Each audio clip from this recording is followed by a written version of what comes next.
राजस्थान विधानसभा का आगामी सत्र अगस्त माह के अंतिम सप्ताह या सितंबर के पहले सप्ताह में आहूत किया जाएगा। संसदीय कार्य मंत्री जोगाराम पटेल ने बताया कि 24 मार्च तक विधानसभा तक सत्र चला था और ऐसे में 6 महीने के अंदर ही विधानसभा का सत्र बुलाने के प्रावधान है। लिहाजा सरकार विधानसभा का सत्र अगस्त के अंतिम सप्ताह या फिर सितंबर के पहले सप्ताह में आहूत होगा। उन्होंने बताया कि इस बारे में मुख्यमंत्री, मंत्रिमंडल के सदस्य और विधानसभा अध्यक्ष से चर्चा के बाद सत्र आहूत करने की तिथि की घोषणा की जाएगी, जिसे राजभवन में राज्यपाल की अनुमति के लिए भेजा जाएगा। इसके बाद सत्र आहूत होगा।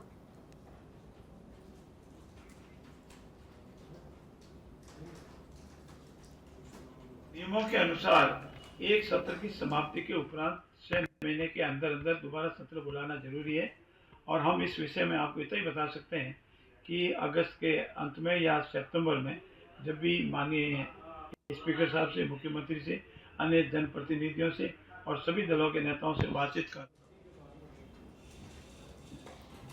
तो संसदीय कार्य मंत्री जोगाराम पटेल ने कहा कि 6 माह के अंतराल में सत्र आहूत करना है। 16वीं विधानसभा के चौथा सत्र आहूत जल्द ही होगा। तो सत्र को लेकर संसदीय कार्य मंत्री जोगाराम पटेल ने बयान दिया। राजस्थान विधानसभा का आगामी सत्र अगस्त माह के अंतिम सप्ताह या फिर सितंबर के पहले सप्ताह में आहूत किया जाएगा सत्र। इसको लेकर संसदीय कार्य मंत्री जोगाराम पटेल ने बयान भी दिया।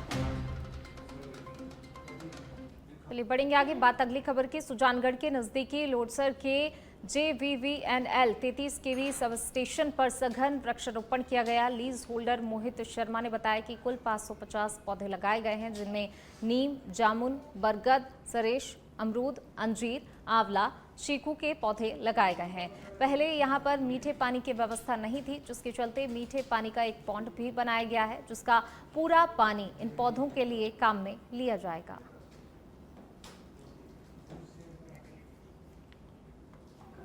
नमस्ते। आज यहाँ सालासर सहायक अभियंता कार्यालय के 33 kV TSS धाम पर मोहित जी लोड सरवालों की जिनकी लीज होल्डर हैं, उनके द्वारा आज वृक्षारोपण किया गया और 550 पौधों का देख रेख का जिम्मा भी उठाया गया।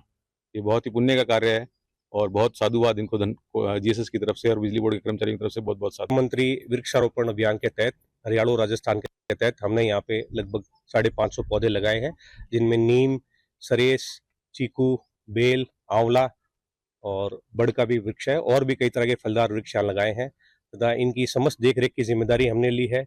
और पहले हम पौधे लगाते थे पर पानी की व्यवस्था नहीं थी, तो इसलिए हमने इस बार एक पॉन्ड बनाया है, जिससे 12 महीने के लिए हमें पानी की एक व्यवस्था हो गई, जिससे पौधों का अभियान जो हमारा टारगेट है वो हम डेफिनेटली अचीव करेंगे। Thank you. नेचर के लिए सिर्फ हम यही कर सकते हैं जो हम कर रहे हैं। धन्यवाद। मंत्री वृक्षारोपण अभियान के तहत हरियाणा राजस्थान के तहत हमने यहाँ पे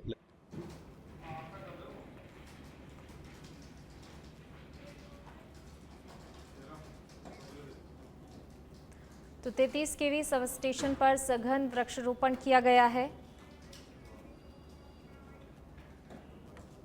चलिए बढ़ेंगे आगे। चित्तौड़गढ़ शहर के कोतवाली थाना इलाके में बजरी विवाद में हत्या के मामले में पुलिस ने एक और आरोपी को गिरफ्तार किया है। बजरी विवाद में फायरिंग कर युवक की हत्या कर दी गई थी। हत्या में प्रयुक्त पिस्टल, जिंदा कारतूस सप्लाई करने वाले आरोपी को कोतवाली थाना पुलिस ने गिरफ्तार कर लिया। मामले में अब तक 12 आरोपियों की गिरफ्तारी हो चुकी है। वहीं मुख्य आरोपी अभी भी फरार चल रहा है।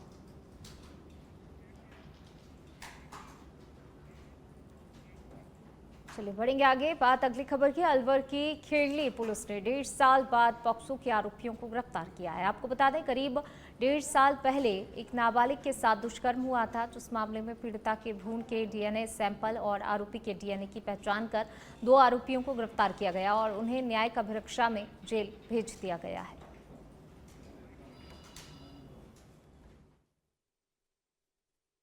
एक नाबालिग लड़की के अपहरण का मामला दर्ज हुआ था। उसका जब पता किया तो बाद में पता चला कि उसके साथ दुष्कर्म भी हुआ था, जिसके संबंध में 2 आरोपियों के, संदिग्ध आरोपियों के नाम सामने आए थे।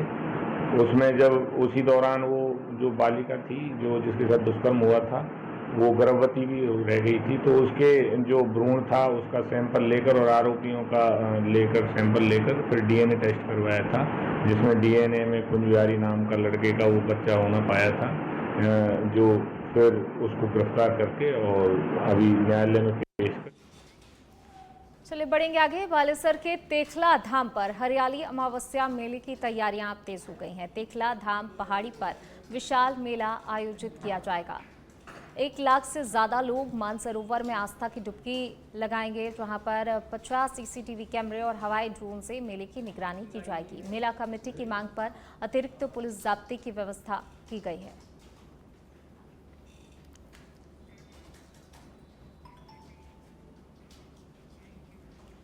पुष्कर नाला क्षेत्र में अतिवृष्टि के चलते किसानों के खेतों और घरों में जल भराव हो गया है, जिससे परेशान लोगों ने पानी निकासी की मांग को लेकर किसानों ने बड़ी संख्या में रैली निकालते हुए पुष्कर उपखंड कार्यालय पहुंचे, जहां पर पानी की निकासी की मांग को लेकर कैबिनेट मंत्री सुरेश सिंह रावत के नाम एसडीएम को ज्ञापन सौंपा गया है। इस ज्ञापन में किसानों ने जल्द से जल्द राहत दिलाने की मांग की है। से कम आज आधा क्षेत्र की कृषि है, सारी डूब चुकी है। और इसके अंदर जितने भी जो फसलें थी, गोभी की फसल थी, ये गुलाब की फसल है, करेले हैं, भिंडी है, ये सारी फसलें आज डूब चुकी है। किसान निहत्थे हो चुके हैं, ये बेरोजगार हो चुके हैं। और पानी की एक सरोवर में निश्चित सीमा तय हो। आज जो सरोवर का पानी है, हमने ये देखा जयपुर घाट के ऊपर सरोवर का जिस दिन 19 तारीख को फुल पानी भरा था, उस समय घाट के बराबर आ गया था। उधर बावरी घाट है, ये हेडगेवर। नैनवा से खबर आपको बता रहे हैं। बूंदी के नैनवा से खबर है, स्कूल के गेट पर तालाबंदी की गई है। स्कूल में कमरों की कमी के चलते ग्रामीणों ने तालाबंदी कर दी है। एक ही कक्ष में 3 कक्षाओं का संचालन किया जा रहा था। ग्रामीणों ने 5 कमरों के निर्माण के लिए प्रशासन से मांग की थी। बचनेरी पंचायत के चीता की झोपड़ियां की मिडिल स्कूल का ये मामला बताया जा रहा है, जहां पर आक्रोशित ग्रामीणों ने स्कूल में तालाबंदी कर दी है। स्कूल में कमरों की कमी है और अब जो है इन ग्रामीणों में आक्रोश भी है। पहले से मांग की जा रही थी, लेकिन कहीं ना कहीं इनकी सुनवाई नहीं हुई, जिससे आक्रोशित हो गया और आक्रोशित ग्रामीणों ने स्कूल के गेट पर ताला जड़ दिया। आज ग्रामीणों और बच्चों द्वारा विद्यालय पर गेट पर तालाबंदी कर दी गई थी और ग्रामीणों को समझाइश करके गेट खुलवा दिया गया था। और हमने हमारे स्तर पर उच्च अधिकारियों को नवीन कमरों के लिए और अब खबर कोटा से, जहां कांग्रेस नेता विपिन बरथुनिया को राजकार्य में बाधा डालने और धमकी देने के मामले में 7 दिन पहले नयापुरा पुलिस द्वारा गिरफ्तार किया गया था। न्यायिक हिरासत में भेजा गया था, जहां से आज ACJM कोर्ट में पेशी के बाद उन्हें जमानत मिल गई है। वकील का तर्क है कि अगर पहले इतनी देर से FIR दर्ज हुई तो अब तत्काल कार्रवाई किस आधार पर की जा रही है। माननीय न्यायालय ने सारे तथ्यों को सुनने के बाद विपिन बरथुनिया को जमानत प्रदान की, लेकिन पुलिस की सक्रियता को देखते हुए एक बार फिर उनकी गिरफ्तारी की आशंका बनी हुई है।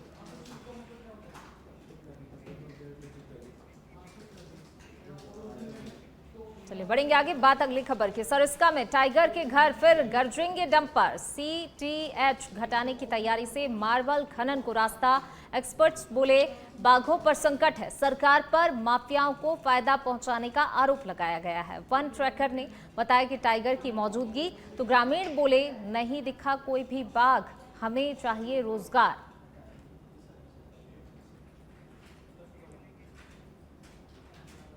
जी सर। खाने कितने दिनों से बंद पड़ी है? खान 12 महीने हो गए करीब।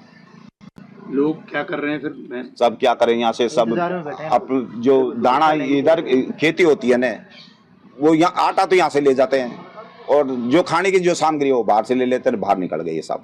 अब नहीं मानते हो आप तो आपको गाड़ी में बिठाओ और मेरे साथ चलो। अगर गोवर्धन परे में कम से कम नहीं तो 200 परिवार बाहर नहीं है, मेरी गारंटी है। अगर ये चालू होता है जी खाने तो क्या फायदा होगा? सब गोवर्धनपुरा। कितने वर्षों से रह रहे हो यहाँ से तो साहब को 100-150 साल हो गई दादा।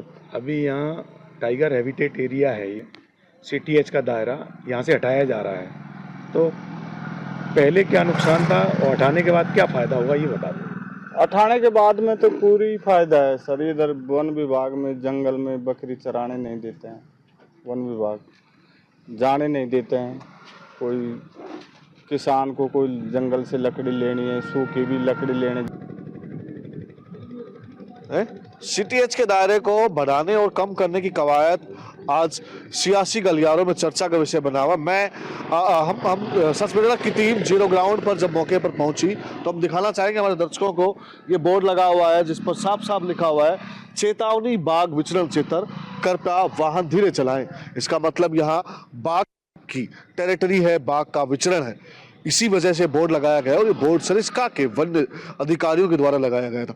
वहीं अगर बात करें तो अभी हमने एक सरिस्का के कर्मिक से बात की तो उन्होंने साफ तौर पर कहा कि यहाँ 2 टाइगरों का विचरण लगातार मूवमेंट बना हुआ है। एक टाइगर पिछले 2 वर्ष से यहाँ लगातार अपनी टेरिटरी जमा कर बैठा हुआ है, दूसरा टाइगर अभी हाल ही में 1 महीने उसने अपने विचरण, अपने दायरे को यहाँ बढ़ाया है।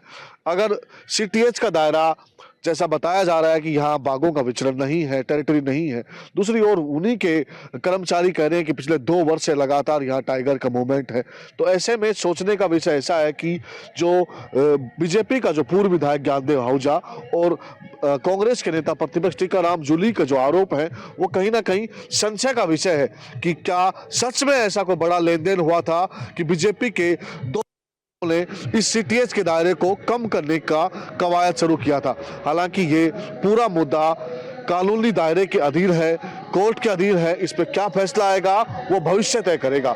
अलवर से सच मेरठ के लिए। वहीं कोटा में न्याय कर्मचारियों का अनोखा विरोध देखने को मिला है, जहां पर कर्मचारियों ने पुनर्गठन की मांग को लेकर हड़ताल की और अदालत परिसर में सुंदरकांड का पाठ कर अपना आक्रोश जताया है। धरने पर बैठे कर्मचारियों ने बताया कि वे पिछले 7 दिनों से विरोध प्रदर्शन कर रहे हैं, लेकिन उनकी मांगों पर अब तक कोई भी सुनवाई नहीं हुई है। कर्मचारियों ने चेतावनी दी है कि जल्द ही उनकी मांगें नहीं मानी गईं तो वे उग्र आंदोलन के लिए मजबूर होंगे। तो वहीं प्रशासन से इस मामले में जल्द ही हस्तक्षेप करने की मांग की है। आपको बता दें कि हड़ताल से कई न्यायालय में सुनवाई नहीं हो पा रही है। वहीं रिकॉर्ड रूम सहित कई कार्यालयों में ताले लगे हुए हैं, जिससे कामकाज पूरी तरह से ठप हो गया है और वादकारियों को भी भारी परेशानी का सामना करना पड़ रहा है।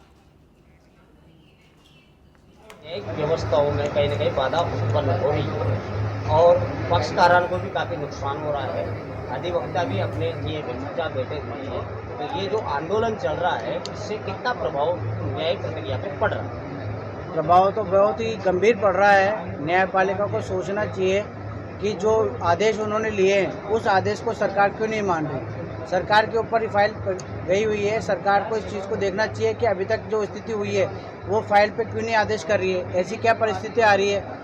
ये जो आज न्यायपालिका का काम है ये एक जनता से जुड़ा हुआ काम है जिसको सरकार को देखना चाहिए। कई पक्षकार बाहर गाँव से। चलिए बढ़ेंगे आगे। 76वां राज्य स्तरीय वन महोत्सव 27 जुलाई को हरियाली तीज के अवसर पर मनाया जाएगा। जयसिंहपुरा नीटा स्थित जग गुरु रामानंदाचार्य राजस्थान संस्कृत विश्वविद्यालय परिसर में यह आयोजन होगा। मुख्यमंत्री विजयलाल शर्मा आयोजन के मुख्य अतिथि होंगे। पर्यावरण राज्य मंत्री संजय शर्मा कार्यक्रम की अध्यक्षता करेंगे। हाफ अरिजीत बैनर्जी की अध्यक्षता में राज्य स्तरीय आयोजन किया जा रहा है। समिति का गठन भी किया गया है। कार्यक्रम की तैयारी के लिए 15 उप समितियों का गठन किया गया है। आयोजन स्थल पर 3000 अलग अलग प्रजातियों के पौधे लगाए जाएंगे। वहीं तैयारियों को अंतिम रूप अब दिया जा रहा है।